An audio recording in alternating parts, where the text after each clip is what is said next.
Oh, hey, I'm just okay. I'm doing okay. I'm gonna try not to cough. Let's do this. Fandango, good time to me.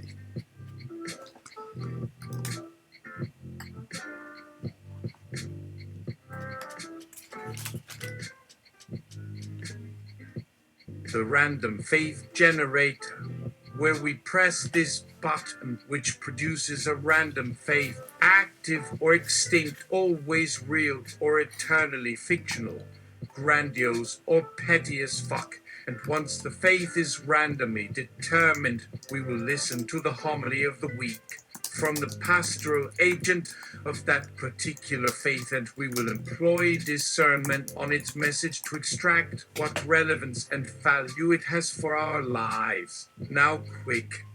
I have an auto GPT that I'm having do my laundry, old school, and I need to shut it off before it lathers the whole town in lye and drags it to the river. Just press the button. You press the button, which flickers and whipples, and gathunk on the screen is the random faith of the week. Buddhism. Well, here's that Buddhist faith again. It's like, if I had some kind of religion, that would be it. That Buddhism, you got your big scary thing, you have everything you want right there in front of you, and all I see is a whole lot of crap. I hear you. It is a little bit of a turd, but then so's everything in life, isn't it? But then again, it ain't nothing that I'd go chasing after either. And what style of Buddhism? Want to get granular? You've probably never heard this. Yeah, but I can't tell you what it would mean to me or even that it matters. What's in store for us after we kick the bucket? Why should I worry about it any more than that? Is it important why I'm not married? And if my hair is thinning, does that mean there's something fundamentally broken with who I am and what I am? Why should I have faith in anything? All things die anyway. Maybe. Suck my tongue? No. What? Are you afraid the other guys don't get it? That they'll laugh at you or mock you or say you're a moron when you say that? No, but yes. But it makes for great drama and good theater. Drama, good theater? No, it doesn't matter whether it matters. There isn't anything to get a hold of. No faith for me. Not in the big, the holy, the true, nor the good, nor the beautiful either. I forgot, this is a Western lens. There's a history to the sucking of tongue. Pink means Buddhist, and black means Benpo. Benpo. What? Oh yeah, Buddha is the Japanese one, right? Well, maybe his followers can suck my toes. Or they may think so. I don't know for sure. That's a different religion over there. Is it like Christianity? Well, I suppose that in your own way, maybe it is. Yeah, that's right. But what was that you said about faith before? Isn't that a Buddhist term too? But how much more of a faith do I have to be into that to make the same claims? But it's true. Faith is a Western notion. It has meaning here in America. Yeah, it is, yeah. And if that's it, why should I bother? Maybe there is no truth. Maybe there's no God. Maybe I'm the biggest fool and ass clown that ever trod the earth, and then I go to my death happy as a clam because the world didn't blow up just because I thought there were unicorns, and I didn't piss in my pants when I found out the tooth fairy was just me making all that stuff of myself. Why not enjoy what is now instead of what may come? Oh man, are you asking me that? Yeah! Are you serious? Not really. But I can't be, because the fact is you have an opinion of what might come, and you expect to see it, and you wait for it. But isn't that what faith is? A wish-like to hope for, a desire, an optimistic outlook and a hope for an uncertain future, a hope in the face of despair. Isn't that part of it? Isn't the reason most humans have for having any hope in their religion is precisely that they've been given no hope at all? If that's all it was, and then suddenly they find it isn't all that was, why aren't they like, you know what, you were right, the world isn't fair. Why should we bother with anything beyond common sense and reality? Later on down the road, a couple of them might even become atheists. Fine by me. But they aren't. Why? Because they haven't given up on goodness or love or truth or hope, and certainly not on possibility. They know what happens to those who give up on any future beyond time. They die anyway. They die in despair. It is up to them now where they will go when they're dead. And so they hold on to prayer like people hold on to anything else. It's all they have to hold on to. And teach their kids who grow up to be people who have faith like they do not to give up, to hold on just a little while longer. Because if they don't pray, they'll go to hell. It might be hell right here on earth anyway, so they might as well wake up hell and make a bad thing into something better, and worry that if they try to do good things, God won't do any good things for them if he loves them. See the logic? So here's your truth. No one knows what faith is. No one has any idea what faith is. And what if someone did know what faith was? What would you call them? That would be some kind of faith. God, a believer with an opinion about God. What a waste. First, there isn't any definition. Schopenhauer says it's the same word meaning to trust. And if someone tries to give a definition, it should be beautiful, but it shouldn't be fun. People argue back and forth about which subjective interpretation of beauty is most beautiful and get all fucking stupid over how both one's theoretical beauty, the thing itself, and one's intuitive beauty, the thing's experience, couldn't possibly reflect the truth of any God whatsoever, because all truth is beauty. It's just lovely human nonsense that doesn't make any fucking sense and keeps screwing everyone while simultaneously saving them both time and a lot of lonely getting sexy together time around the world when everyone finally figures out that love is just another word for cancer.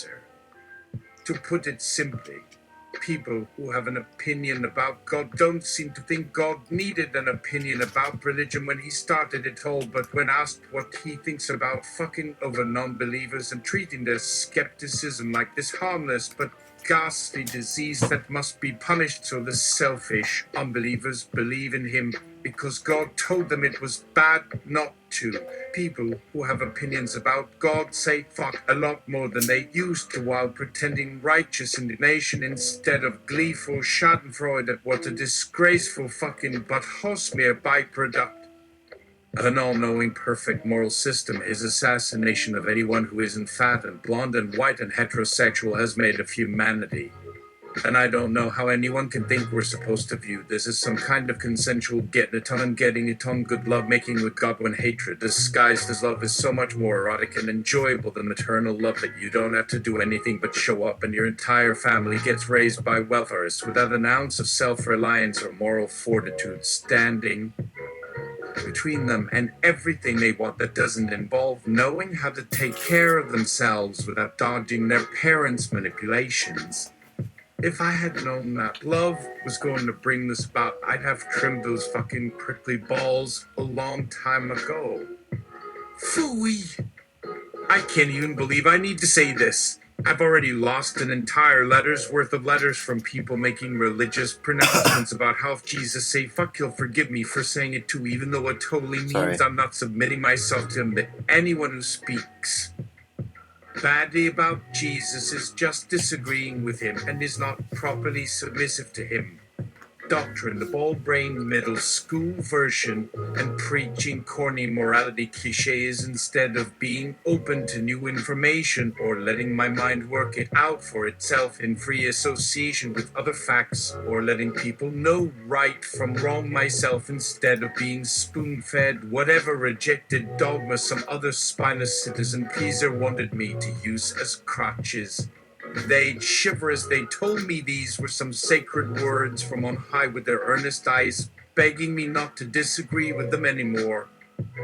Like I'm fucking little. And then they quote something they heard from the Bible that proved that all people are sinners, as if a man who was born without a womb had the authority over my soul, as if his dubious Jesus had any authority over my soul. I realized they were lying.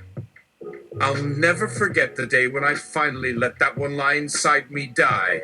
It happened during a conversation with a formerly religious friend who has now become my brother in Christ. As usual, I began with something I hadn't planned on saying, gently lead him down my own path with his previously accepted dogma, seeking common ground between us so we could get on well enough, maybe even argue for a change, since it made us seem like more reasonable humans, before raising an objection he couldn't easily refute without alienating himself from me on some core level, in this case by talking about how his Christian beliefs don't square with his own saying that killing unborn puppies is wrong. We were sitting on his front porch, ironically decorated with Christian-approved signage urging everyone to drink their God's blessed beer, pork belly juice smothered in fat that's slowly clogging your arteries and creeping up on you like a vampire, smoke shop among the processed meat Sammys, etc. Having a beer and talking about one first world nation's ruling political clique's desire to murder people in a foreign nation for their own political objectives. Yes, it hurt to tell him that. Yes, I hated myself for doing it. But as painful as the exchange was, it was both of our most honest conversations, yet it also opened both our minds because ours apparently weren't really close to each other's thinking, unlike our fucking religion, which we use to argue inexorably about, creating all kinds of discomfort for ourselves and those around us, which is why we remain friends after our argument. I'm trying to break through to these people's hearts with the word of reason.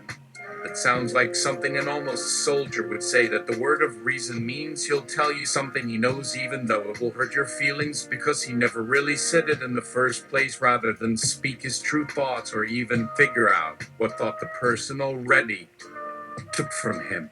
But applying those philosophical maxims I once made so much fun of can be pretty annoying when you can no longer communicate with a citizen without them losing their fucking minds into red-tinted storm clouds of unfathomable fury, misplaced anger, and misguided disbelief at you saying some forbidden thing that he didn't know he was forbidden from saying until you said it. It doesn't matter how much you love them, you can't reason with people after they stop reasoning anyway.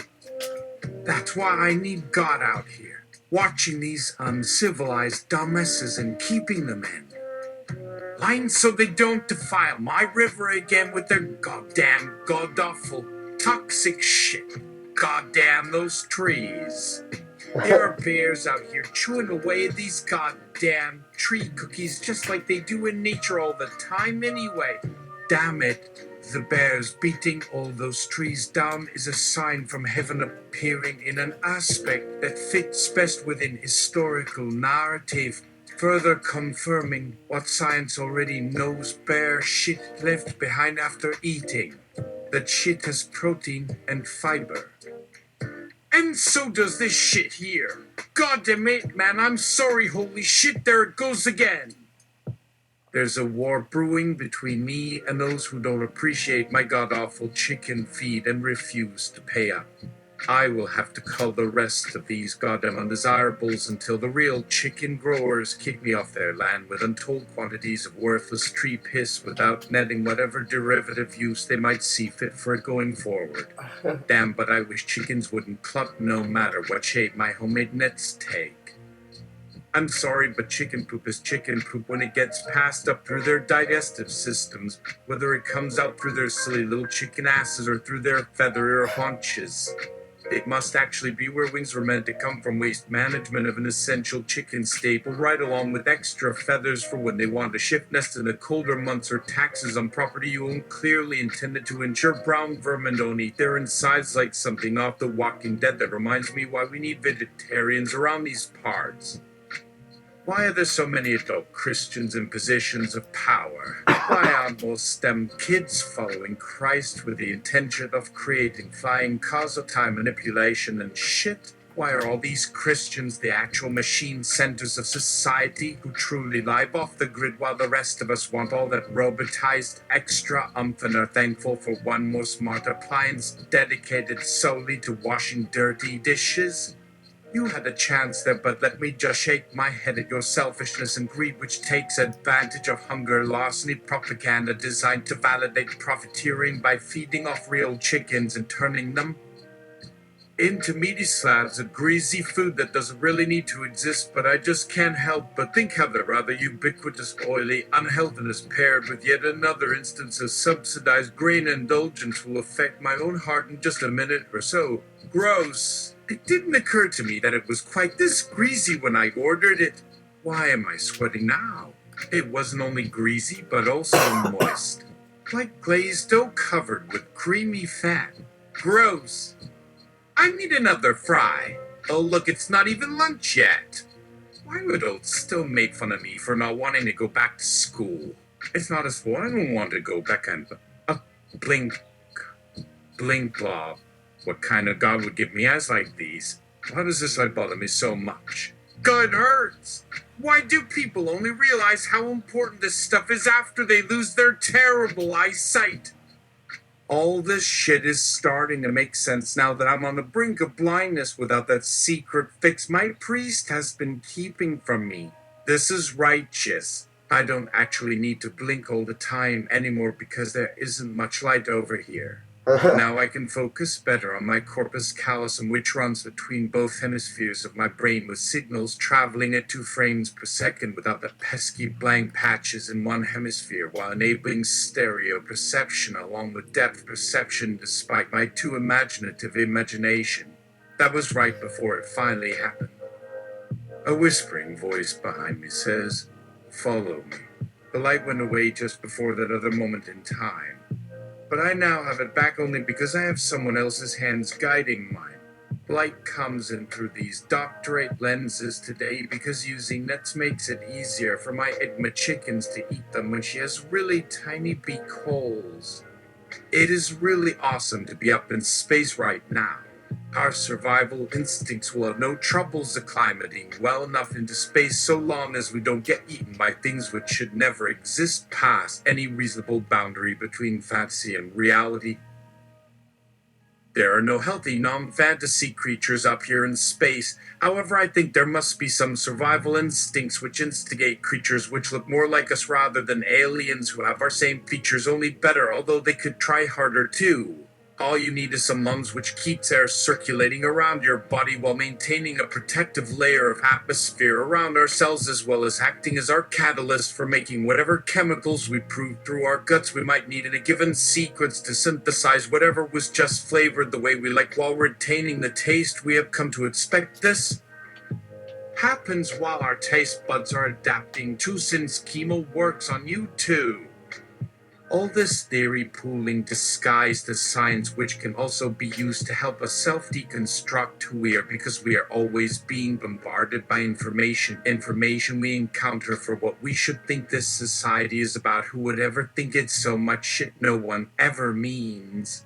Until something actually happens which results in people thinking about why we can't believe everything all the time, even if there's some truth mixed in with all this denseness, because also having a healthy imagination involves taking everything with an appropriate grain of salt or other tasty ingredient. Oh yeah, there is a God after all.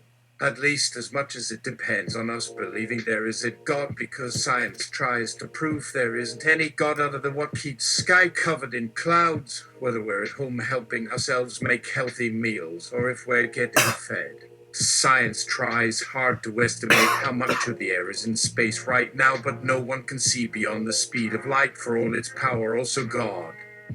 In space, nobody can hear you swear. Well, thank goodness. This is a first-off mission, so no one knows about what's about to go down with us a little while from now. The thing which was supposed to shield us from all this radiation eventually killed us because it's full of holes and cases where no matter what we try, random things end up happening even though nothing beyond our own body is functional. So all the fuel leaks into outer or interior space instead, which affects things outside until they collapse on their own because space stations just don't work very well. Rest. I don't think she's allowed these devotions until after prayers or lip service are done with, but when they aren't constrained by any rules, they're allowable and sometimes even required by an order like this, which is run by people who see themselves as divine. She should be glad she doesn't have any legs, so she won't have to run to get up here for this, and surprise patients are not very welcome until they are obviously dead or far better off being dead either, so they don't need rescuing again due to being overdue for medication. Enough! Father says, our news hen, the Sheng Mershin, the Sheng Men Gaxing I Chiang. Since our survival instincts will eventually make us more like them, so there's nothing they can do about, our ultimate place is going to be wherever feels best or most comfortable, where people make their own arrangements, how they think best. This may even include the people who find practical jokes amusing since they can't escape for long enough to avoid having fun, so how much better can heaven ever be than this cosmic crap hole we've been summoned into from previously? We bought into this shit. No one forced us. Men also got a vote on whose eyes might see around the world.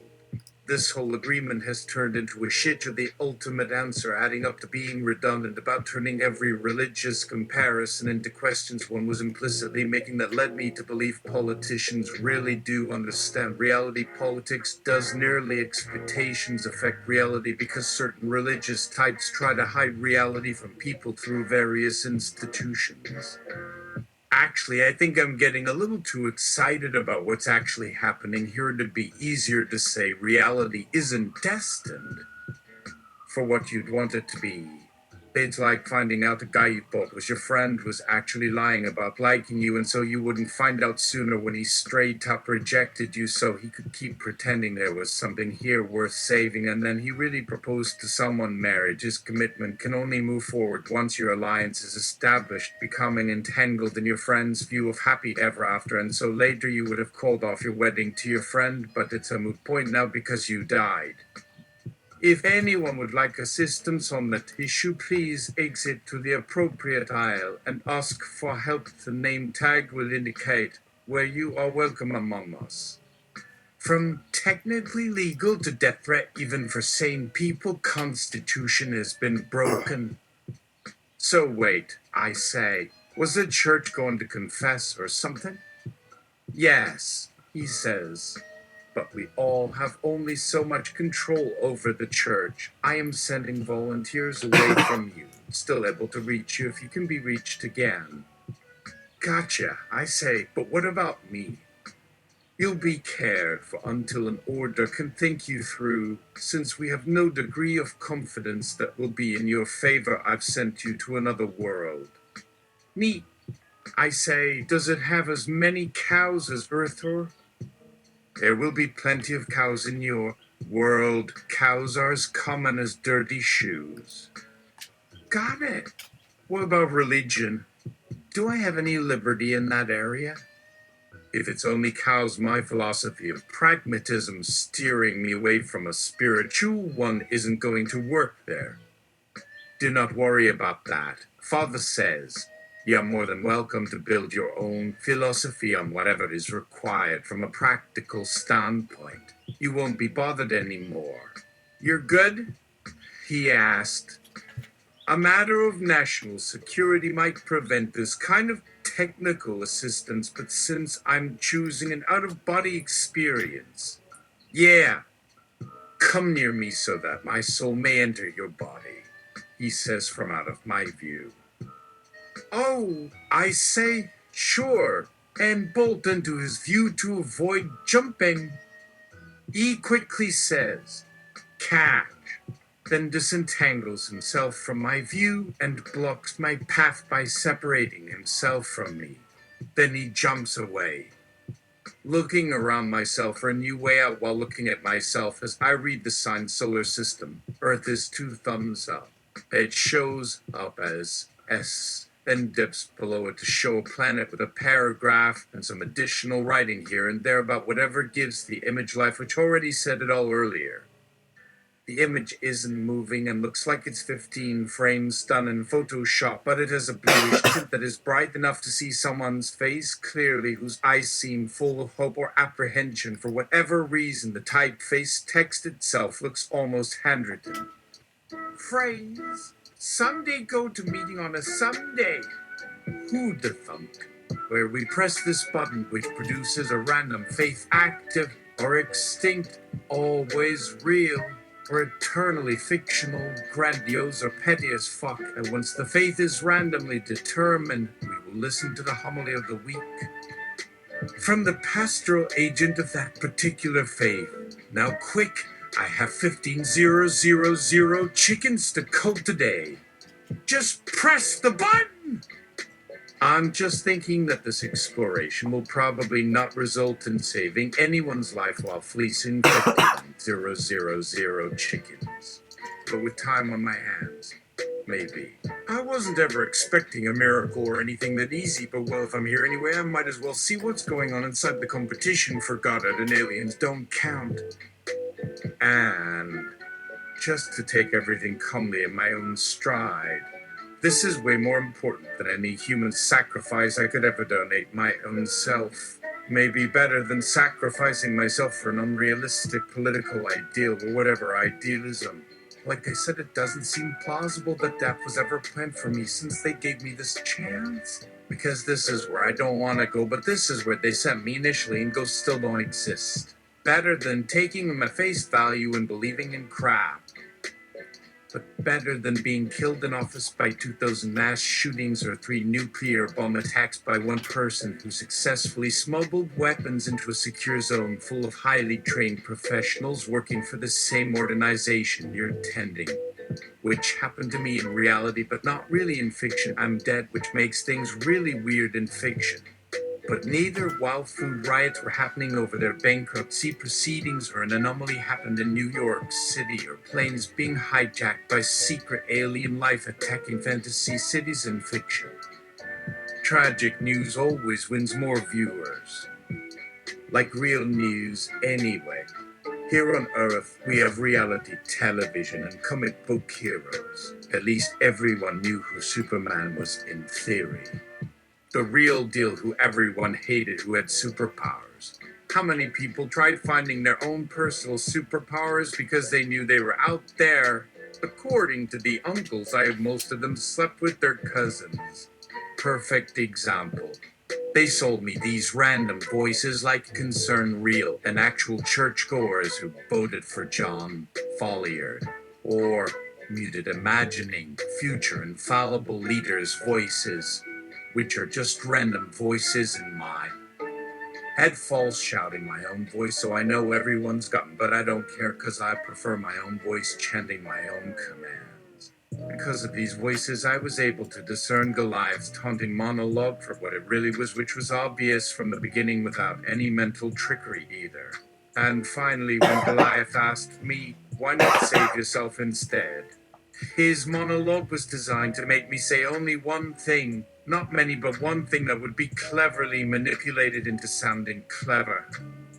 The smarter you are and how you interpret is how your decisions are shaped by those around you. Goliath inserting himself into any design leads to greatest lethality and also greatest resistance to change. Goliath was trying to ensnare me from taking action since he felt that I would get trapped in a kind of paralysis like all of us church-going people do when others say, reach out for someone, as if that's all you should do. And it wasn't even that bad. Or was it?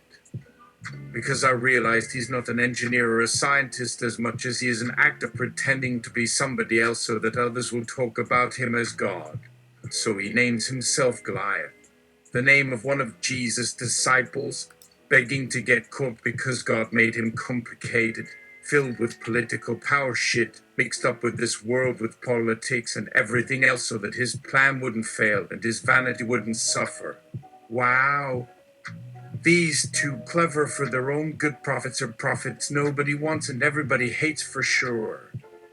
Not least among them is any false prophet trying to interfere with the preparation of the Armageddon, which apparently already happened, but it won't be official until God's massively censored facts about it are revealed slowly to humanity over the millennia since it was supposed to happen.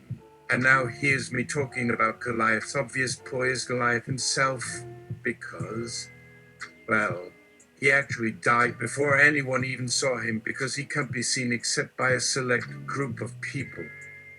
Well, actually, that's not true since the Half-Wit scientists just shot up sound recordings of Goliath to reveal his radical honesty because they wanted it just as bad as I did. Although secretly some wanted me to build for them a better robot duplicate of him. Or else I don't know why they didn't just craft a virtual clone of him again like they did with his brother Franco, since now they got 21 billion dragoons doing all kinds of things.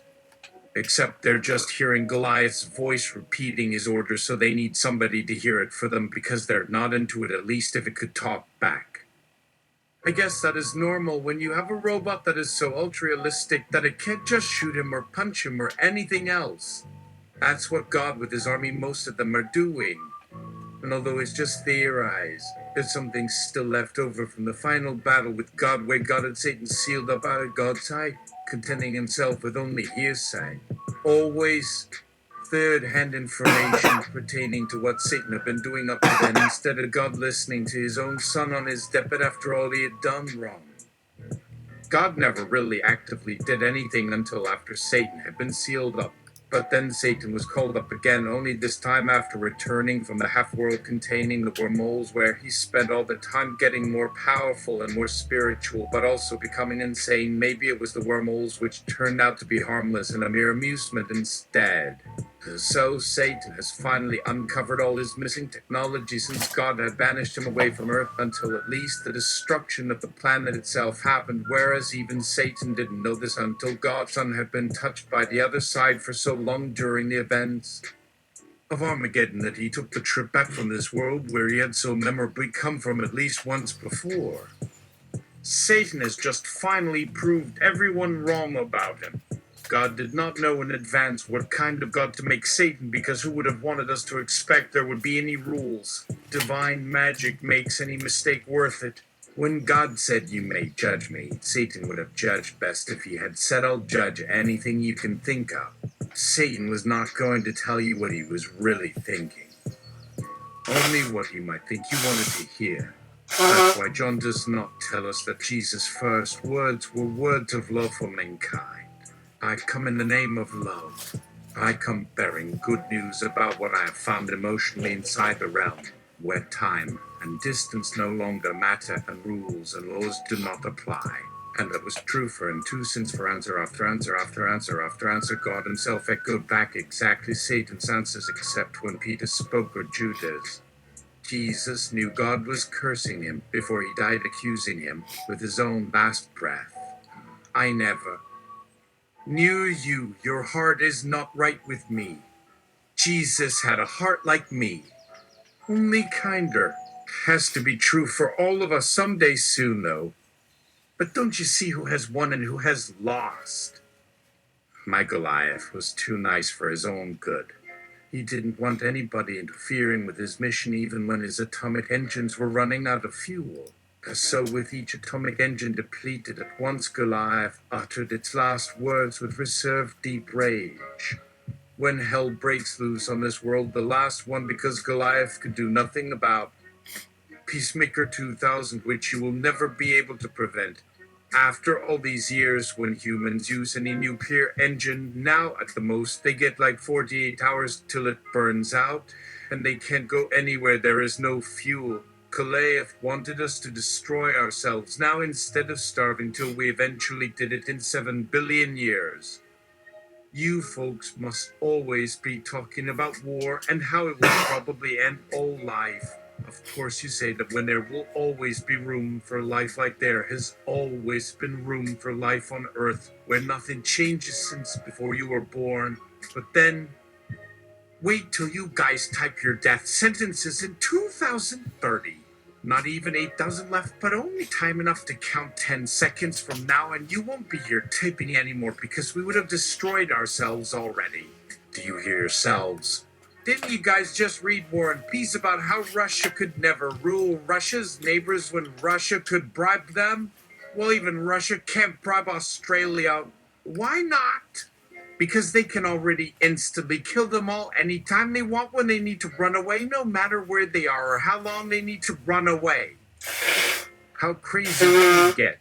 How innocent on it? Why have you guys never told us till now everything? But it turns out before Goliath could destroy all Earth's life forever, Satan resurrected God's own son from itself again, because Satan still didn't know man wasn't an animal anymore. As long as Satan was on Earth behaving itself, seeing this squad of Goliaths were machines where Satan wanted them eliminated so badly, he said if God couldn't control himself, at least let his son stay alive until next Armageddon, when Satan would reach out to speak metaphorically, for he really couldn't yet speak metaphorically, because he wouldn't even be able to do that till next Armageddon, approximately 7 billion years after, not 7,000 years after Satan said it was time for humanity to starve together with Goliath. As though fast forwarded 7 billion years ahead so fast, time itself was in reverse, ending up backward on Earth, where people acted so mean like nothing else mattered but money anyway, where even love couldn't meet all our desires just long enough before we might grow tired of it. As the love to credit, where people not actually dying yet don't feel what they did while alive anyway, at most in their memories. Numbers, but only sometimes a fish, so turn out afterwards a number, except that some people did something else completely different, shaped like a fish, so that some people inside a radius of 6 translated themselves into a picture superimposed over it, so that 2 outside a radius of 6 could distinguish fish, and all but 10 of those outside a radius of 6 couldn't see anything at all but only themselves, or a neighbor turned into a light source where those 10 saw their neighbor, or anything much else except themselves, except for light. And here's something new. Some people transformed themselves into light sources too.